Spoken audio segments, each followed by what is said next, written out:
Hello everyone, welcome to the records of history.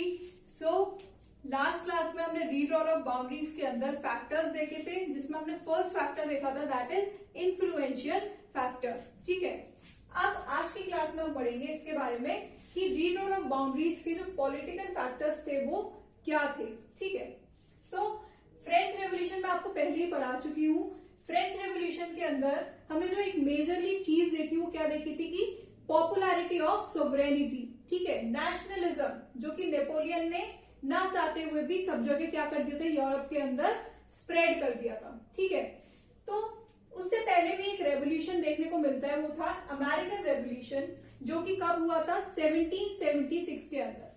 ठीक है, पर इस रेवोल्यूशन के अंदर जो है नेशनलिज्म को वो उतना अच्छे से जो है स्प्रेड नहीं कर पाए जितना किसने किया, फ्रेंच रेवोल्यूशन ने। देन आपने देखा कि ट्रीटी ऑफ वेस्टफेलिया हुई थी, जिसमें चर्च और किंग क्या कर रहे थे, फाइट कर रहे थे, और लोगों ने जो फ्रेंच के लोग थे उन्होंने क्या किया, किंग को सपोर्ट किया। ठीक है, जिससे कि जो चर्च का रूलिंग है वो क्या हो जाए, खत्म हो जाए। ठीक है, तो वेस्टफेलिया में ये हुआ, ट्रीटी ऑफ वेस्टफेलिया के अंदर। लेटर ऑन क्या होता है कि अब लोगों ने, अब जो किंग है वो सुप्रीम हो गया, चर्च की पावर जो थी वो खत्म हो गई, लेकिन अभी भी किंग ही सुप्रीम था। तो लोगों ने फिर लोगों और किंग के बीच में क्या शुरू हुई, फाइट शुरू हुई। लोगों ने बोला कि अब तू कौन है, तो किंग ने बोला मैं राजा हूं और अब यहाँ पे राजशाही चलेगी। तो लोगों को वो चीज नहीं चाहिए थी, लोगों को क्या चाहिए था, सोवरेनिटी चाहिए थी। ठीक है, तो वहां पर फिर लोग और राजा के बीच में फाइट हुई और फाइनली आपने देखा था कि डायरेक्टरी रूल स्टैब्लिश हो गया था फ्रेंच के अंदर। ठीक है, और लेटर ऑन क्या आया था, नेपोलियन आया और उसी ने ना चाहते हुए भी क्या कर दिया, पूरे में नेशनलिज्म को स्प्रेड कर दिया। देन यही पूरा जो मैसेज था आपका फ्रेंच रेवोल्यूशन का, सोवरेनिटी का, वो क्या हुआ, धीरे धीरे यूरोप के अंदर, पूरे यूरोप में फैलना स्टार्ट हो गया और जगह जगह क्या हुई, रिवोल्ट्स होने स्टार्ट हो गए। देन एक और जो जगह थी वो आपकी इस रिवोल्ट से क्या हुई थी, अफेक्ट हुई थी, दैट इज साउथ अमेरिका। ठीक है, साउथ अमेरिका भी क्या हुई, बहुत ज्यादा अफेक्ट हुई इस रिवोल्ट से। वहां पर वहां का राजा था कौन, साइमन बोलीवर।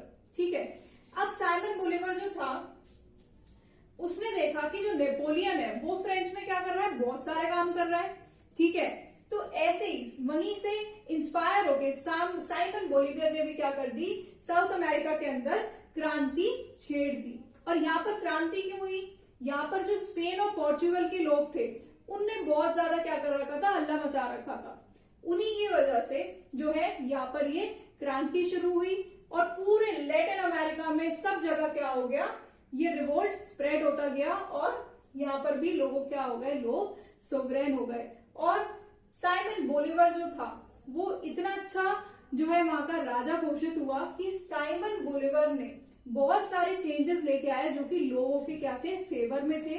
और फिर लोगों ने सोचा कि क्यों ना हम साइमन बोलीवर की जो लेगेसी है उसको क्या करें, आगे कंटिन्यू करें। तो उसी के लिए आप देखते हैं एक कंट्री है बोलीविया, वो किसके नाम पर पड़ गई, साइमन बोलीवियर के नाम पर। ठीक है, तो ये आपने कुछ देखे, इन्हीं सब रीजंस पर जो पॉलिटिकल फैक्टर्स आपने देखे, इसी पर क्या हुई, दोबारा से boundaries drawn on the will of people, लोगों के अनुसार, लोगों की विल पर क्या बनी, यहाँ पर दोबारा से बाउंड्रीज बनाई गई। तो ये कुछ थे आपके क्या, पॉलिटिकल फैक्टर्स। और ये सबको ग्रोथ कहां से मिली, आपकी सबसे जो मेन रेवोल्यूशन था दैट इज फ्रेंच रेवोल्यूशन। ये सारी जो आग फैलाई हुई है ये सब कहां की है, फ्रेंच रेवोल्यूशन की।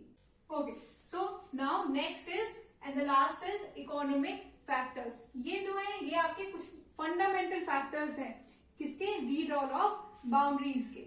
जैसे कि आप देख सकते हैं कि इकोनॉमिक प्रोग्रेस जो है वो बहुत इंपॉर्टेंट है और उससे दो ही चीजें होती हैं, वो किससे होगी, एक तो ट्रांसपोर्टेशन एंड सेकंड आपका कम्युनिकेशन। यही दो चीजें हैं जो कि क्या करती है, आपके इकोनॉमी को प्रोग्रेस करने में हेल्प करती है। ठीक है, अब जैसे आप ट्रांसपोर्टेशन में रेलवेज का एग्जांपल देख सकते हैं कि 1854 में जब ब्रिटिशर्स ने रेलवेज का एस्टैब्लिशमेंट किया इंडिया के अंदर, ऑल्दो उनने क्या किया था, अपने फायदे के लिए किया था कि वो ट्रेडिंग पर्पज से किया था कि यहाँ से जो है गुड्स वगैरह को इंपोर्ट कर, गुड्स वगैरह को जो है वो एक्सपोर्ट कर पाएंगे ब्रिटेन के अंदर, उसके लिए किया था। लेकिन इसी से आपने देखा क्या हो सकता है, जैसे कि जस्ट सपोज आप रेलवे में बैठे हैं, ठीक है, आप कहीं जा रहे हैं। अब इससे क्या कर दिया ब्रिटिशर्स ने ना, सारे लोगों को क्या किया, एक तरह से मिला दिया। इंडिया का यूनिफिकेशन जो हुआ उसका कहीं ना कहीं ये एक सबसे बड़ा क्या रहा, एक पॉजिटिव पॉइंट रहा रेलवे, ठीक है, ट्रांसपोर्ट। कैसे, आप कहीं भी ट्रैवल कर रहे हैं, आपने क्या किया, दो बंदे बैठे हुए हैं जस्ट सपोज ट्रेन में, एक बंदा है साउथ का, एक बंदा है ईस्ट का, वो दोनों मिले, उनके जो कम्युनिकेशन हुआ उससे उनके जो विचार थे, जो थॉट्स थे, वो एक्सचेंज हुए, ठीक है। ऐसे ही आपने क्या किया, वेस्ट और नॉर्थ वाले बंदे को भी मिला दिया, वो भी ट्रैवल कर रहे थे। तो जब आपने क्या किया, एक तरीके से नॉर्थ साउथ ईस्ट वेस्ट चारों कोनों के बंदों को क्या कर दिया, एक तरीके से मिला दिया, और वहीं से क्या स्टार्ट हुआ कि लोगों को पता चला कि अच्छा यहाँ पर भी ये चीज चल रही है, वहां पर भी ये चीज चल रही है। तो चलो जस्ट सपोज कोई था जर्मनी का था कोई बंदा, ठीक है, और एक और है वो भी जर्मनी का है। अब उसने बोला भाई आप कहाँ हो, क्या आप कहाँ से हो, क्या करते हो, तो उसने बताया मैं बर्लिन से हूँ। दूसरे वाले ने बोला मैं म्यूनिक से हूँ। तो उसने बोला आप क्या करते हो, कह रहा कुछ नहीं करता, हमारे यहाँ तो राजा ने हालत खराब कर रखी है। वो वाला भी बोल रहा है, दूसरा वाला म्यूनिक वाला, कि हमारे यहाँ भी राजा ने हालत खराब कर रखी है।